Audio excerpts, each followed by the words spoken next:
So that was born at... Player named in the WA State of Origin team last week. As we get underway, Port Adelaide looking to grab second spot on the ladder. And they are going to clear the ball quickly out of the centre. Salopek into the pocket. And here is the young gun who's been so exciting this year.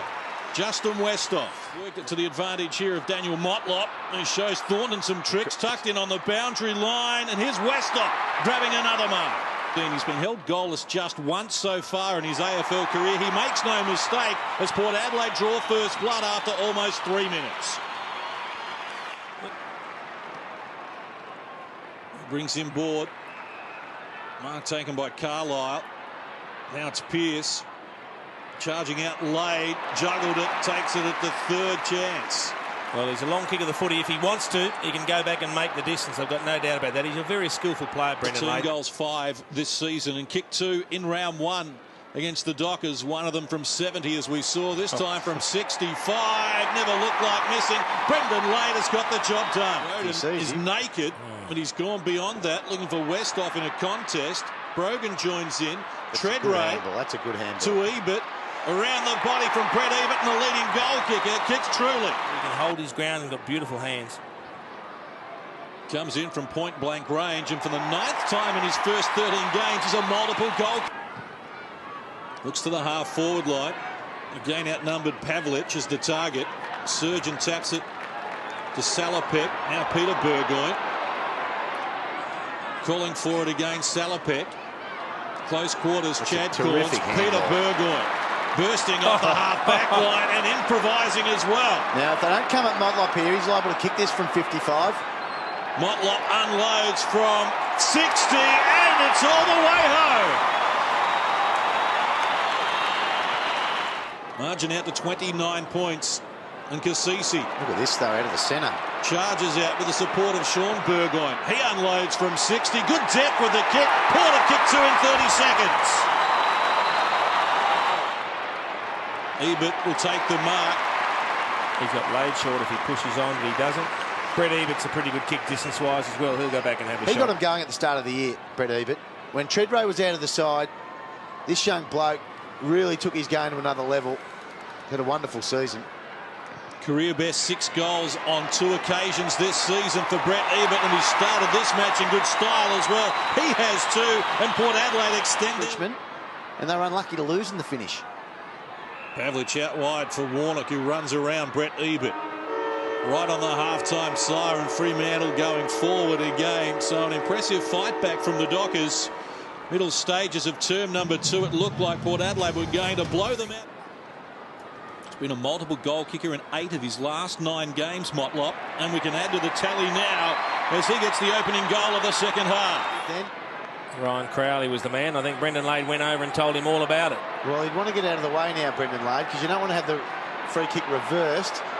Let him kick the goal and then remonstrate. Look at Crowley going at him. Well, he's just happy to keep going. Well, he's got nothing to lose. It's only 10 metres. That's right. They just need to get over it here, Port Adelaide, the boys. Really, if you look at this, all he can do is give away a free kick. Let him kick the goal first. Sean Burgoyne comes in to steady the ship. He gave the goal umpire some work to do. Fremantle can afford is Sean Burgoyne to get off the chain and just go berserk in this last quarter. Well, nearly an impossible kick from there, obviously. Which means he's a moral to kick it. Goes the drop punt. It looks good off the boot from the boundary line. Sean Burgoyne has conjured a miracle.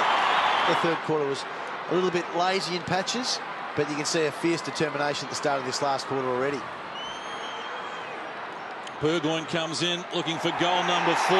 Never looked like missing, and Port Adelaide get more breathing space. Mark Williams. Westhoff couldn't mark. Chad Corns eludes one tackle. Underground hand pass for Motlop. Side the dunny, outside of the right foot, and Motlop has come up with another miracle. The very best players have got... Carlisle in strongly. Surgeon evades one tackle. Brings the ball back for Roden. It was a 50-50 ball. He said, call play on, not a bad decision. Can Roden finish the goal here? I reckon he's right on his distance. At the very best, it's going to have to kick it as well as he could. It's an elaborate run-in, isn't it? It is. He's normally pretty accurate. Fijian-born David Roden got close to the man on the mark. It's a 50-metre penalty. 50-metre penalty against Jeff Farmer, who went over the mark. Well, I reckon he can make the distance from this 50-metre. That's a shame, isn't it? Is it ever? Oh, no. I thought he got a bit close to the man on the mark, but that would be because the Wizard jumped over the mark. It's the jump. You've got to jump straight up. You can't jump forward. Although he didn't come a long way forward, did he? I'd like to see where the original mark was actually stationed. Roden makes no mistake from the goal square. 11 he's kicked as Chad Corns has Port Adelaide into attack once more. Motlop just volleyed that with the foot, looking for a teammate. Cassisi ran onto it. Farmer gets into his back, gives away a free kick, and Cassisi will have a shot for goal. They are, and as I say, but I like the way Cassisi plays his footy, a bit like Kane Corns. From East Fremantle, Dominic Cassisi made his debut at Subiaco 2002, and he puts the finishing touches on. Well, they're certainly enjoying this at the moment. Port Adelaide have come up with their highest scoring final quarter of the year, and after they were challenged, they have answered the call. And Justin Westhoff right on the final siren, getting excited as well.